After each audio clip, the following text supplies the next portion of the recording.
Bonjour, Dr. Reinhardt. Thank you for Too. joining us today. It's a pleasure in interviewing you, and I hope everything is going well today. It's a very nice day. It's an honor to be part of your program. Miigwech, thank you. Well, let's go ahead and start this off for our career services program on how you got your job and how you started out and how you are today. So let's go ahead and start off with why don't you tell us a little bit about yourself? Mhm. Wabdam meshe kyak kyak dijnakas. Bawating don jaba, ajajakan dodam, Nishnabe ojibwain dao. Uh, in Anishinaabemuin, my name is Wabdang Meshe Kyak Kyak, it's my spirit name. And essentially that means a hawk coming down out of the eastern sky. And my family's Anishinaabe Ojibwe Crane clan from the Bawating area, which is the area by Sault Ste. Marie, Michigan, and Ontario. My wife and daughters are also Anishinaabe Ojibwe, and my wife is from St. Ignace, the Straits there. And we've lived here in Kitchener-Bene-Zebing in this area, also known as Marquette, Michigan, since about 2001. And what do you do in Marquette, Michigan? What is your job? What is your role? Yeah, we came here to work at the Center for Native American Studies at Northern Michigan University, and I had just was completing my coursework out at Pennsylvania State University, or Penn State, in the American Indian Leadership Program in Educational Leadership. And so it was an interesting time, just getting done with my graduate studies and getting this really cool job at, in my opinion, the best university ever. And so yeah, it was really fortunate to come into this position as the director of the Center for Native American Studies. I was the first full-time director and had an opportunity to really shape the future of the Center for Native American Studies. What was your journey like from, you know, from your undergrad and before you started your education to getting to that position of being a director? Well, I mean, even before my undergrad, I had quit high school. I was a kind of a troubled youth. I decided I was going to quit, and which I did. And then the following year, I joined the military. And so when I was in the military, uh, I was stationed in the United States and over in Korea. Got to go to Egypt for a little while, and I started taking college courses. And it was just, I also got my GED, of course, before that. And so I started taking college courses, just things that interested me. I wanted to know about history, I wanted to know about humanities, poetry, you know, everything. I just was a very inquisitive person. So I just took a whole bunch of courses that just kind of were random, just whatever I thought was cool.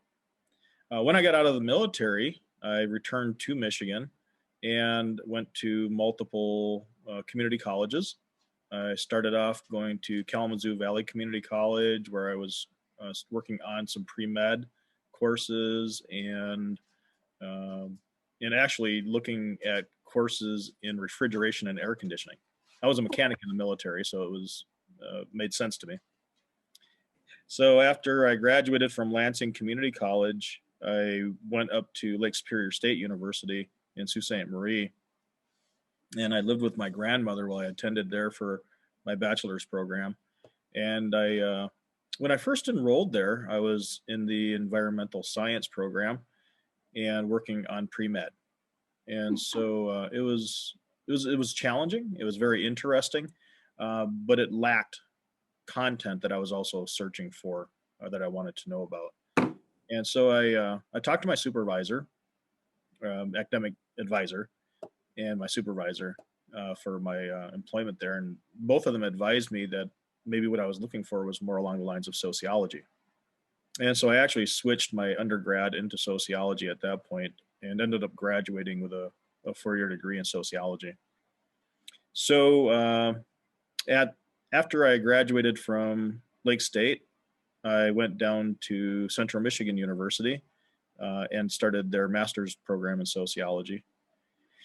And I focused on education. and so the sociology of education. I was very concerned about the state of the Michigan Indian tuition waiver at the time. The governor of Michigan was threatening to get rid of the Michigan Indian tuition waiver, and so I focused my master's thesis on the pre-legislative history of the tuition waiver, so that people could understand where it came from and what its intent was and its current status. How did all of that kind of lead into what you're doing today in your profession as a professor, but not only that, but as an American Indian within your community? Yeah, so it's a challenge sometimes to take what you're doing in the academy and make sense of it for people uh, who are not familiar with what goes on at universities. And so, you can seem very elitist if you go to the communities and you talk about research designs and these theoretical models and methodologies. Those are things that are specialized areas within the academy. And so when you go back home to the communities, my grandmother, I remember distinctly when I was telling her about my doctoral dissertation findings, she said, well, what does that have to do with our treaty rights to fish? And so it was a good challenge for me because, in her mind, treaty rights had always been associated with hunting, fishing, and gathering. That was what treaty rights really meant to her. And so for me, I had to think about it and translate what I had learned about education as being part of our treaties back into something much more practical, which is the ability to get food. And of course, the way I made that bridge that connection, was that we, of course, need to be educated. How do we know what we know? How do we pass knowledge on from one generation to the next? Whether that's about fishing or hunting or whatever, uh, you can't you can't do good job of educating if you don't have land and resources. Plain and simple. Other than that, it's all theoretical.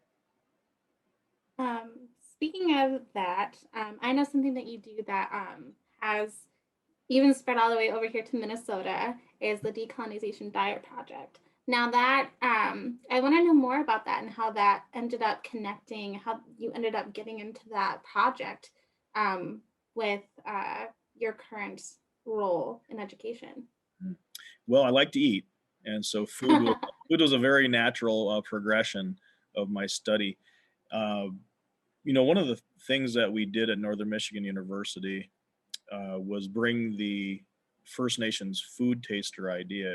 Uh, and so in 2010, as we were back in the kitchen making food for folks and sharing the idea of food and how this was a part of our tradition, I really had to pause and ask a question. Is the food that we're serving to folks as foods that we're calling First Nations foods, are those foods that our ancestors truly would have been familiar with? And if not, how differently would it have been? Like if our ancestors were here today, would they even recognize the foods that we were serving as something that they were familiar with? I turned the question around and asked, would we be able to eat today like our ancestors ate then in a pre colonial context? And that's when the Decolonizing Diet Project was born. Back 10 years ago, the indigenous foods movement was just getting started. It really hadn't peaked yet. And so now we have this tidal wave of, these studies and projects going on across the nation and even across the world. Mm-hmm. And so what we did is back then we recruited 25 people. The 25 folks committed to eating 25% or higher Wow. on their daily diet, indigenous foods from the Great Lakes region. So we did that for a year, and during that time they kept journals, they took photos, some did a few video journals, and they all committed to getting regularly scheduled health checks. And so by the end of that year, we were able to then share that data and the results.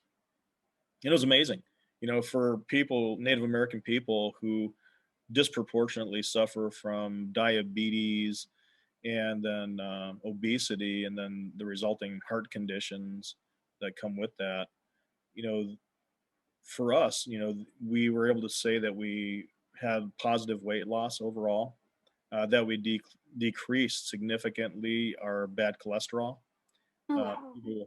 people were able to get their uh, their blood pressure under control, and That's really it good. was really good. I mean, so you think about that, just simply eating indigenous foods and getting a modicum of exercise can treat the three primary killers of Indian people. That's really Uh, important. So with all of that knowledge gathered, what is it like now in your like your role, like this year, this day, like this modern time? What is it like for you?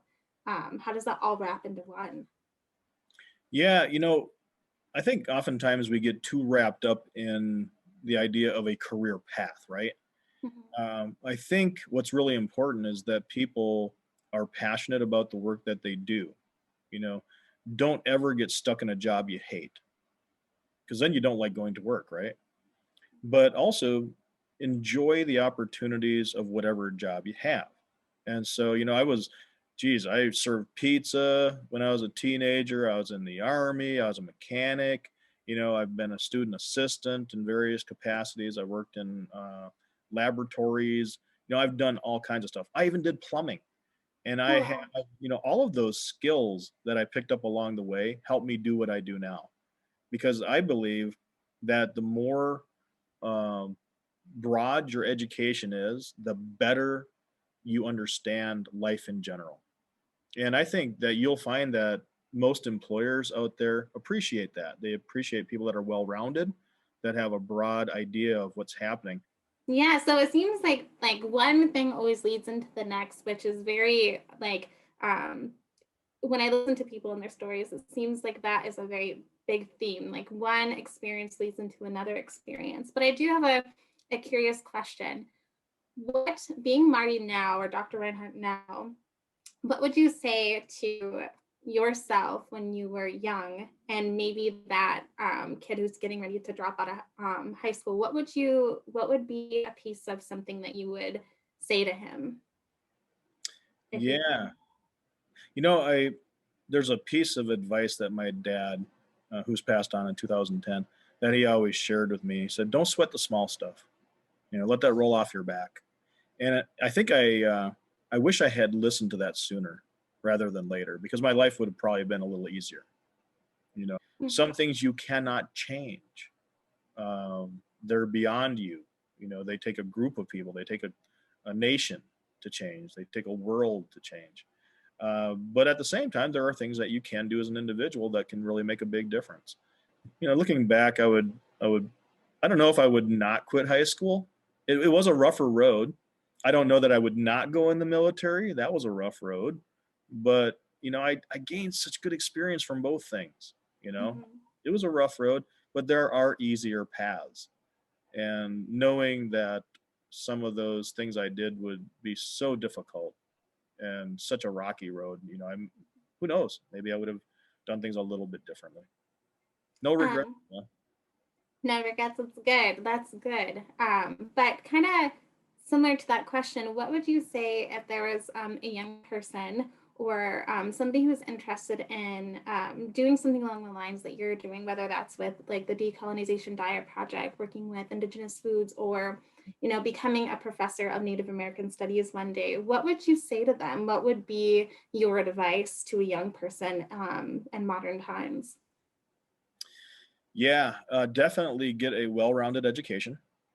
Make sure that you take opportunities for interdisciplinary projects and approaches. Make sure that you surround yourself with good people, people who will support you, and people who have these good experiences. You know, it's yes. Sometimes we're given a lot in life where we have to deal with whatever family we've been given, and sometimes we feel like we're stuck with a circle of friends. But do yourself a favor and really find people that are similarly focused and well intended. I think that's really important. It's all about relations.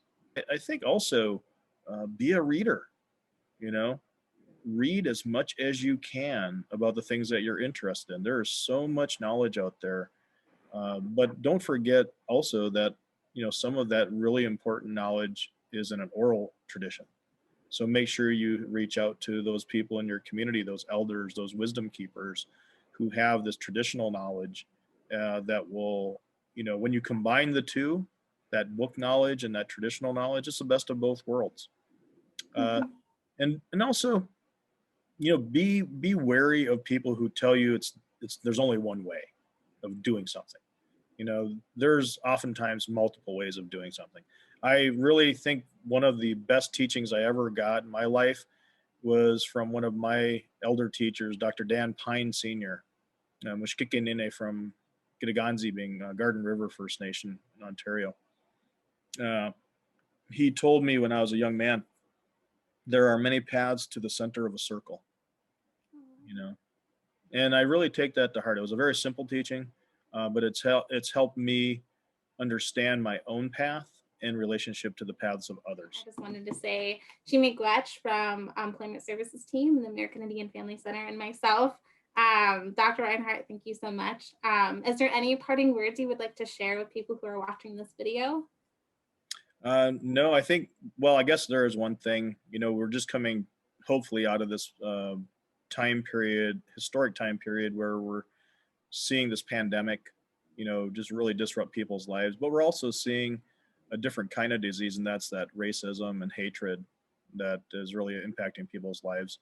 And I think as we're healing from both of those things, we have to take an opportunity to recenter our lives and regain our balance and our harmony with all of our relations, the world around us. So I think that's really important to remember that our futures belong in in the imagination, in that creativity that all of us will bring to the next phase of our lives.